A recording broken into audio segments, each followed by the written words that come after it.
I salute everybody that's tapped on in. Appreciate all y'all coming in the building. I'm talk about the first half of this game with the Rockets and the OKC Thunder, the defending world champs. As first of all, they basically put Shai on clamps. That size and that length that they started this game with, um, that length and that size and that agility is going to give the NBA a lot of problems as far as their versatility and their ability to get up in people. Um, Man, those long hands, man, they cause so many turnovers, bro. And I don't think people know how hard it is to score over these guys. You know what I'm saying? It's not easy to score over 6'8", 6'9", 6'10", 7 feet. It's not easy, man. They got the biggest lineup in the league since '70s. And I think Ime did a great job starting that lineup, man. That lineup got to start. And then you got guys coming off the bench. And let me say this. This is why I told y'all. This team reminds me of that old OKC team. It's crazy. There's two in the switch. This team reminds me of the OKC Russ NBA Finals team, except they have a big man in Şengün that's more skilled offensively than any other big man they had. This team, they need Fred VanVleet. They need Fred VanVleet, and I'm gonna tell you why.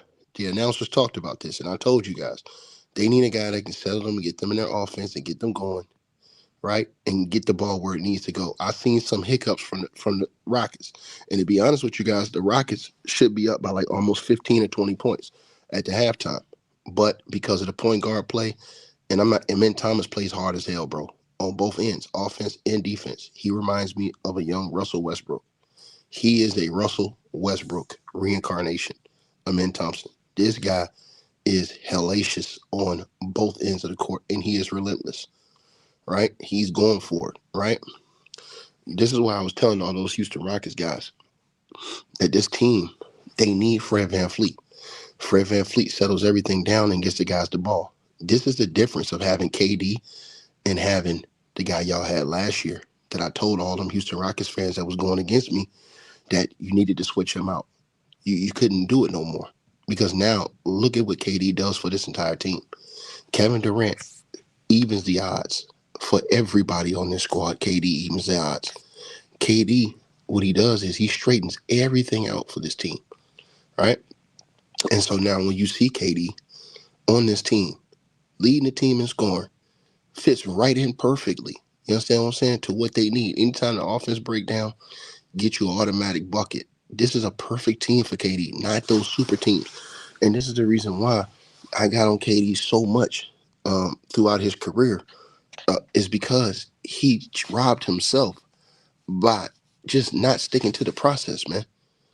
And look, this Houston Rockets team, I heard Brian Windhorst say that they're not the biggest. He's out of his damn mind. Brian Windhorst need to just keep eating cheeseburgers, man, and not talk about basketball, bro. He don't need to talk about basketball no more. I heard him today running his mouth. Listen, if you got any half a brain and you're watching this Houston Rockets team and you're seeing the way these dudes are putting clamps on dudes, and they're going to be better 15, 20 games in the season. This is the opening night, and they had to have their hands on about 20 pause, in the first half. They had to, bro.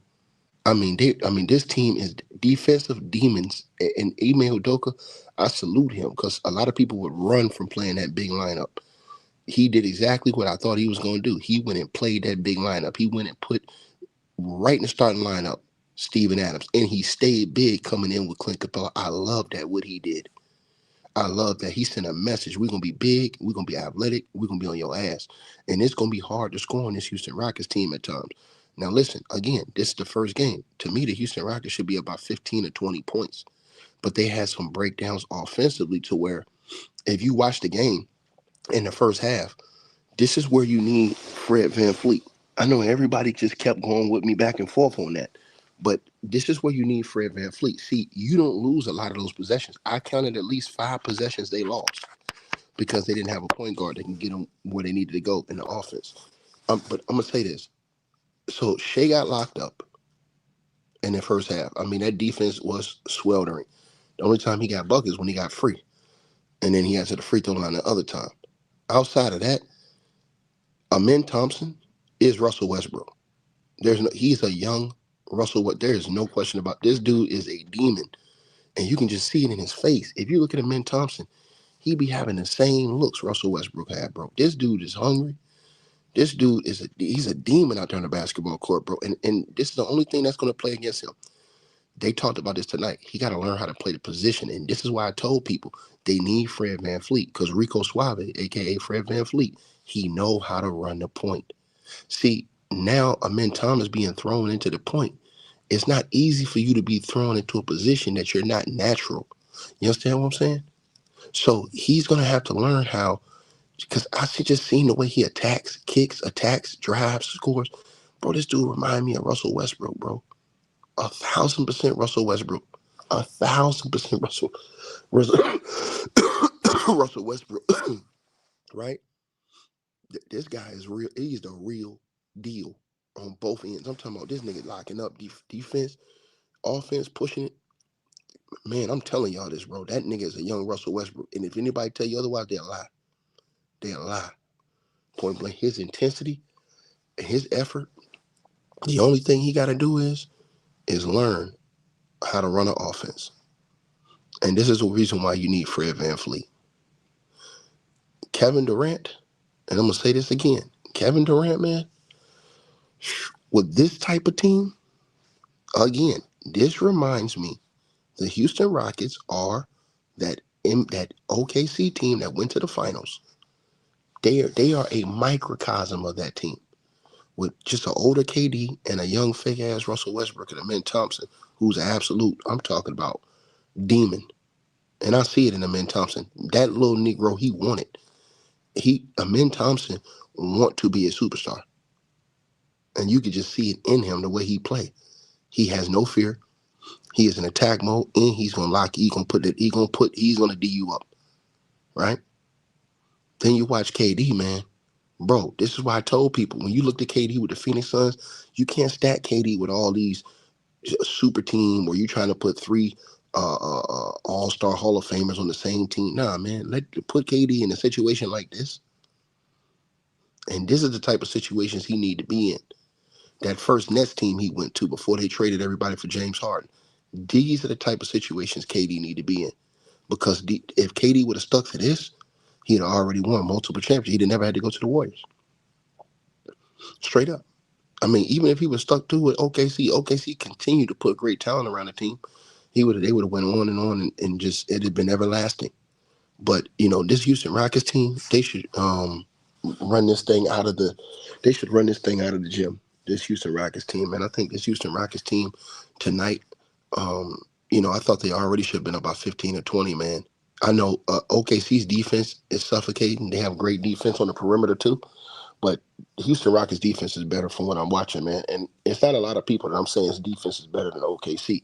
The Houston Rockets defense is better, bro. I mean, you even got Tari Eason coming in here running all over the place. And Tari Eason was running all over the place, and he need to settle his ass down on offense. He out there driving. Now, he did hit a nice three, but he got to settle down. But they got guys like Josh Okogie and those guys, man. Bro, I love the fact, and I love what I seen, man. And yeah, shout out to the NBA, man, for bringing Jordan back. Now we understand why a lot of, big babies is out here crying and don't want to play because they brought the real GOAT back. You know what I'm saying? Not no made up shits. You know what I'm saying? You seen they had my boy R.I.P. to the legend, Kobe Bean Bryant. They had him out there, man. R.I.P. to Kobe, man. Love you, man. They had him and Shaq, the alley-oop to Shaq, NBA on NBC, baby. They had all the legends, man. It brought a tear to my eye to see it. You know what I'm saying? You got Irvin Magic Johnson, baby. You got Patrick Ewing. You know what I'm saying? You got Reggie Miller, man. All these dudes that put blood, sweat, and tears on the court for the love of the game. You know what I'm saying? It wasn't all this capping. It wasn't all this bullshit in the media. It wasn't all this playing these little punk-ass media games. All of this other stuff. It wasn't no going behind your back doing all this bullshit. It was guys going out there, blood, sweat, and tears for real, putting it down for us. And when they showed the intro tonight, when they showed that intro, and all those young dudes in the league, Ant Edwards, all of them didn't even know about the NBA on NBC. That just let y'all know they had to bring it back. They had to show these young boys what the nostalgia was all about, right? And then the seat, man, just to hear the dun, dun, dun, dun, dun, dun, dun, dun, boy, it just brought those feelings inside of a person, man. Used to get hyped every weekend hearing that, bro. Every Sunday, come home from church, you knew you was getting a double or triple header. You coming home, you getting the Knicks on the first game, you getting a Midwest team in the second game, and then you getting that West Coast on that third game. Y'all already know how it went. And so this is legendary that they brought this back. And they putting that ultimate respect on the greatest player that ever played a game of basketball, Michael Jeffrey Jordan. And I'm happy that KD was blessed to be a part of this night tonight with NBA on NBC, right? And just to see Mike talk and to cook, it just bring back the memories of greatness. You see what I'm saying? The memories of love for the game, right? Like, I'm sick as a dog right now. And Mike, he went through situations like this out here dropping goddamn bombs on dudes in the game like this and getting carried off the court by Scotty. Y'all already know this, right? So Mike, him hearing that NBA on NBC, you seeing Phil Jackson in them, they knowing what time it is. You know what I mean? Bro, I'm just trying to tell y'all, man. So I'm just being honest with everybody that's watching this video, man. I truly love, and I'm going to say it again, I truly love that the NBA did this. The NBA had me so upset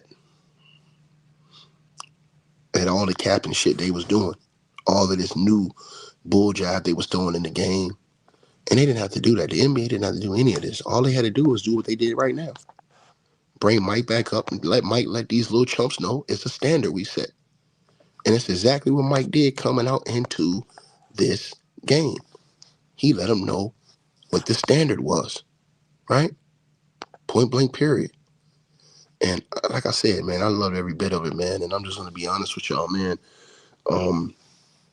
You know, I think KD closed the casket. I told you guys, I think he's going to average like 28 this year. I think this is going to be one of the great seasons of KD. I respect KD in a situation like this. You know, I'm a type of dude, I can cook KD when he deserves to get cooked. But when you deserve to be, you know what I'm saying, praised, I can give you a praise, right? And I like the way he fit in with his teammates so far. And they still got meshing to do. It's going to take them 20 games. But to get this season started off the way it started off today, oh my God, bro. Crazy work, man. Crazy work, bro. And this is going, and then to watch the Wonder Boy, the new king of LA, Luka Doncic, take over this game tonight, man. It's gonna be something that's gonna be blessed. I'm almost got an itch, man. I almost got an itch to pull up Mike and go live for that game to watch the Luka Doncic, the Wonder Boy. I almost got an itch. You know, I'm gonna see how I feel in an hour, so I know I ain't gonna feel better, but you know, I want to see, man. I want to see Luka step it up, man, and do what I know he do. This is what he do. You know what I mean? We've seen Luka go to the NBA Finals before. We've seen Luka carry teams through the playoffs before. We've seen Luka get to the conference finals before, lead teams. So these people acting like he can't do it, man. It's cap. You know what I mean? I think Luka, this is one of them. I just got a feeling, man. I can feel it in the air, man. I can feel it in the air. This is one of them 45s for Luka tonight, man. This one of them 45s for the Wonder Boy, man. And I think he comes out and send a message, man. You know, like I said, I think Luka Doncic is nuclear, bro. And I think he sends an absolute message, not only to you know who, but to the world. I think he sent a message that, you know, this is my house now. But yeah, man, the Houston Rockets, man, love this team, bro. And I told you guys, man, all they had to do was get rid of that goofy boy who liked to paint his fingernails. That's all they had to do. And they was going to be all right. And I told all the Houston Rockets guys, and you guys can go over to their channel on Greenleaf. All them dudes was arguing with me, fussing with me all last year. And I told them exactly this. I said, and they all know we don't need KD. We don't need them niggas ain't saying nothing now. They all quiet. They all quiet. I swear to God, everybody, if I had enough in me to go in there and start, because y'all know I don't like to pull up unless I'm gonna pull up. If I had enough in me to go in there after that game tonight and step on them punks, I would do it. They lucky I don't have enough in me to go in there. I don't want to go in there non-correct. But I'm going to catch their capping ass some point in time this season. I'm going to go step on their ass for sitting up there telling me I ain't know what I was talking about with KD. So, yeah, man. Most def, man. Get to the second half of this game, you guys, and really watch what's going to happen in the second half of this game. I expect the Houston Rockets to pull this game out probably about 12, 14 points, something like that. And we'll see, man. You guys let me know what y'all think, man. I'll be back. Let y'all know. If y'all see me pull up for the Lakers game, y'all know I'm on one. Hey, I really appreciate you guys for supporting the channel, supporting the network. Like, share, and subscribe once again. There are links. Get the free membership on our website. That way you guys won't miss any of our news update stories or videos. They're all on the website, ticketvmedia.com. You go over there. You can go right to the members part and become a free member. That way you guys will get all the updates. Also, straight drought weight loss formula. Make sure y'all go tap in and copy some of that, as well as subscribing to our podcast show. Link will be pinned at the top of the chat down there below. And also, we just appreciate all y'all who support the channel. Cash App, PayPal.